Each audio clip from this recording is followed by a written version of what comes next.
আমরা দেখছিলাম যে রাকসুকে কেন্দ্র করে ক্যাম্পাসে একটি উৎসব মুখর পরিবেশ কিন্তু বিরাজ করছিল।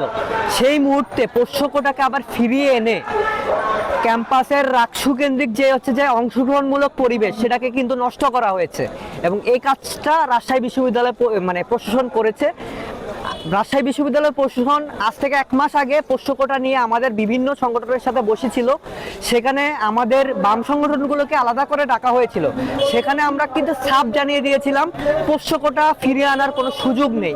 আমরা প্রশ্ন করতে চাই, কাদের গ্রিন সিগন্যালে পোষ্যকোটা আবার ফিরে আনা হচ্ছে? কিছুক্ষণ আগে একটা মীমাংসিত ইস্যু পোষ্যকোটা রাজশাহী বিশ্ববিদ্যালয়ে আবার ফিরিয়ে নিয়ে আনা হয়েছে। প্রশাসনের মাধ্যমে এই সিদ্ধান্ত নেওয়া হয়েছে। কয়েকদিন পর রাকসু নির্বাচন, এই সময়ে এই সিদ্ধান্ত নিয়ে শিক্ষক শিক্ষার্থী সহ সবাইকে দ্বিমুখী অবস্থানে নিয়ে আসা আমাদের জন্য ষড়যন্ত্রমূলক মনে হচ্ছে। সেখানে সকল সংগঠন কাঁধে কাঁধ মিলিয়ে সৌহার্দ্যপূর্ণ সম্পর্ক রেখে একটি নির্বাচনের দিকে এগিয়ে যাচ্ছে। আমরা রাবিয়ান পরিবার হিসেবে সেটিকে স্বাগত জানিয়েছি।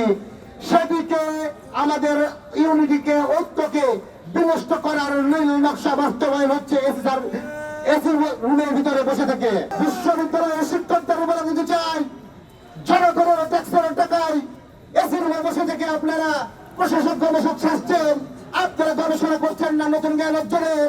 আপনারা গবেষণা করছেন এখানে কি করে সাধারণ শিক্ষার্থীদেরকে বঞ্চিত করা যায়, কি করে সাধারণ শিক্ষার্থীদের টাকা মেরে তাদেরকে কম দামি খাবার খাওয়ানো যায়, কি করে সাধারণ শিক্ষার্থীদের হলের বরাদ্দকে পাশ কাটিয়ে মেস মালিকদেরকে খুশি রাখানো যায়, সেই কথা আপনারা এগিয়ে যাচ্ছেন।